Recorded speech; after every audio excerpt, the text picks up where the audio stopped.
Joining me right now, Gabe Ortiz, who joins us often and covers immigration for Daily Kos, senior political reporter, and so great to have him back on the program. Welcome back, Gabe. Hey, Mike. Great to talk to you as always. So I first wanted to get your thoughts on Joe Biden's town hall. He addressed immigration and talked about what he wants to do and, discussed, obviously, his desire. He's put out a, very, I think, great vision of a path to citizenship for immigrants. But he also talked about negotiating and, kind of leaving room there that I wonder what you thought as somebody who covers the issue. I did watch a portion of the CNN town hall. It was great to see him still being very forceful about supporting a path to citizenship period. We are expected to see the actual bill sometime this week, and there's been, a lot of discussions of whether, you try to pass something as one big package or you try to break it up into different pieces and addressing, DACA recipients, farm workers, all separately. I think what's important is that, in the end, whether it's a big package or a small package, we just get it across the finish line. I think that's what's most important. And it was good to hear him saying last night that he wants to get us to that point. The last time you were on, we were talking about ICE and the contracts with ICE, and this was relating back to the Trump administration and the last-minute contracts that we saw in union negotiations that would keep these people in place. Talk a little bit about what's going on now. You have an update on that story. I do, and this was the agreement that claimed that the ICE union basically had veto power over anything the Biden administration would try to implement at the agency. But, as we talked last time, everything about that agreement was sketchy. We found out about it through a whistleblower. It was signed into place the day before Biden went into office. It was signed into place by Ken Cuccinelli, who is a very notorious anti-immigrant figure who was unlawfully serving at DHS as the deputy. So under the law, the Biden administration had 30 days to reject this agreement, which it did yesterday. And I think it would have gone into effect at the end of this week, actually. And the Biden administration rejected it under a lot of pressure from, organizations like United We Dream and Detention Watch. So that was a big win. But because there's always a but in this situation, the agreement did say that ICE's union may have the option to fight the Biden administration rejecting this agreement. We don't know what the ICE union is going to do just yet. But if it does appeal, the Biden administration should absolutely fight this back all the way because, someone as unqualified and anti-immigrant as Ken Cuccinelli should have never been in a position to implement this sort of policy, this national policy. And now that he's out of office, he definitely should not be in a position to keep influencing policy for the next couple of years.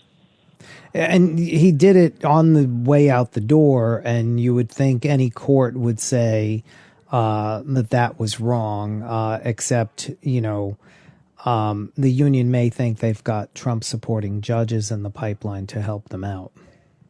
Right. And I mean, this was as last minute as you can get, the day before Biden was to be into office. And Ken Cuccinelli's response to all of this has basically been, if this was illegal, we wouldn't have done it. I mean, how many times has the Trump administration had done something illegal and worried about if it was illegal or not in the first place? Right. And just to refresh people, it was, all about constraining the Biden administration's immigration agenda, basically making sure that this union was able to still control policy. I mean, which is pretty just outrageous to think about. And that was a very clear goal, because the length of this agreement would have been, believe it was 8 years, which is the length of 2 presidential terms. So it was very clearly designed to put into place for a potential 2-term Biden presidency. So there was a bill that Mitt Romney and I forget who it was. I just saw news about it. I think Tom Cotton put forth, right, that they would agree to a national minimum wage as long as undocumented workers weren't included in it, and businesses were forced to e-verify. And they didn't even talk about this national minimum wage as something that would happen right away. It would be gradual. They were kind of very vague about it. And I wondered what you thought about it, because it was putting the onus on the businesses with regard to e-verify, but it was something Donald Trump himself flaunted both before he was president and during his presidency. And now all of a sudden they care about it. Right. Well, they don't really care about, especially Tom Cotton, because, his buddy Donald Trump hired and exploited undocumented immigrants at a number of his businesses, at his hotels, at his golf courses.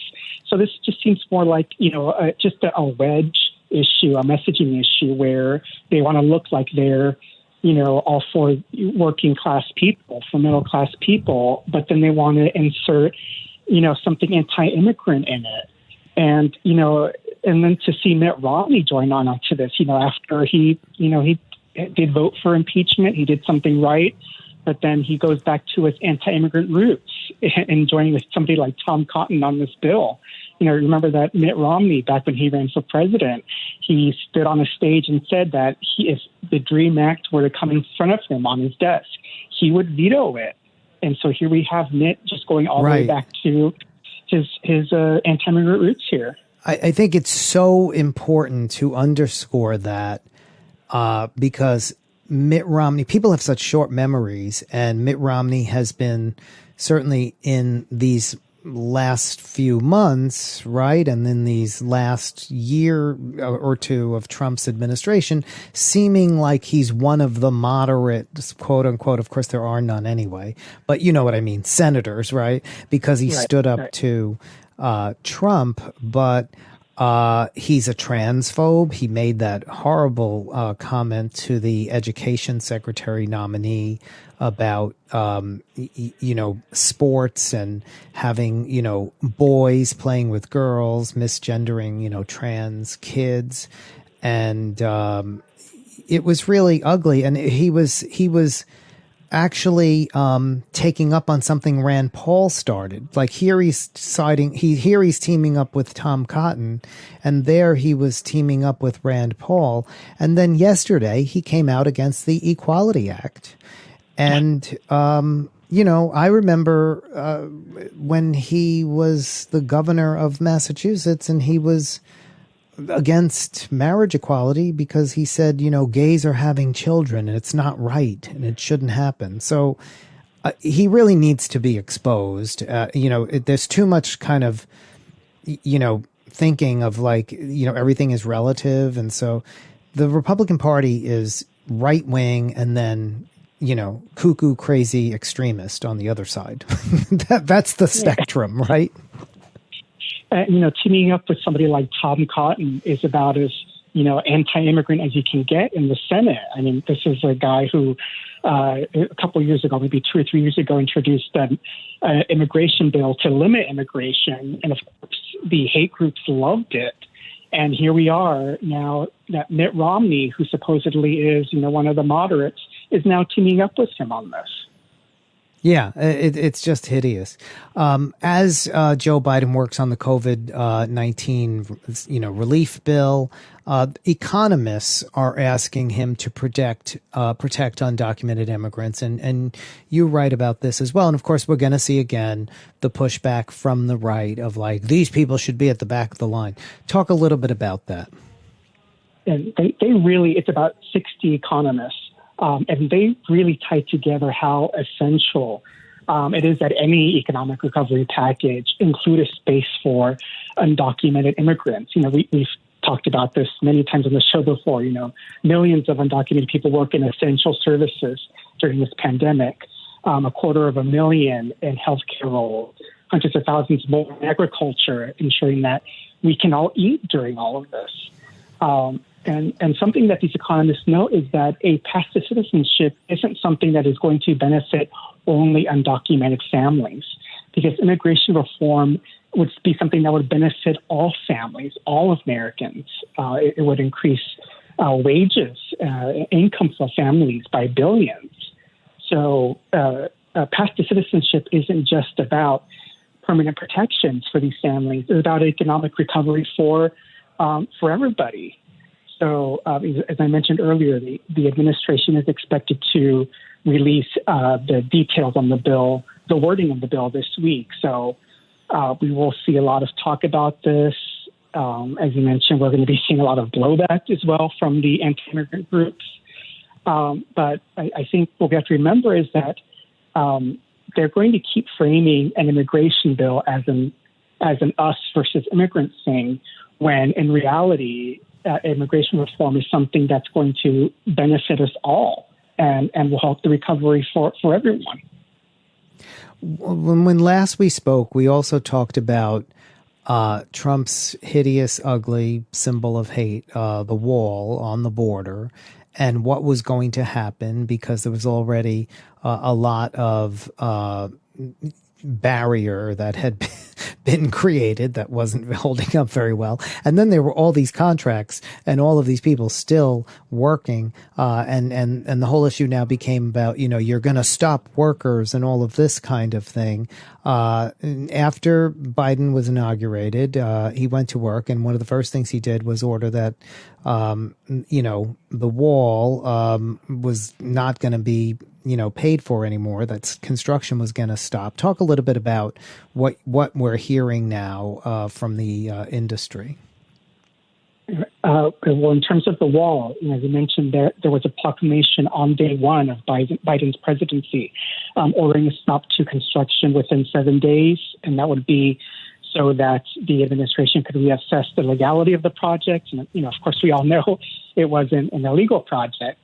But what we've seen in the last couple of days is that almost a month since that order, it looks like there are construction crews continuing to bulldoze through one region of the mountains in Arizona, and not just any region, but an area that's very critical to wildlife in Arizona.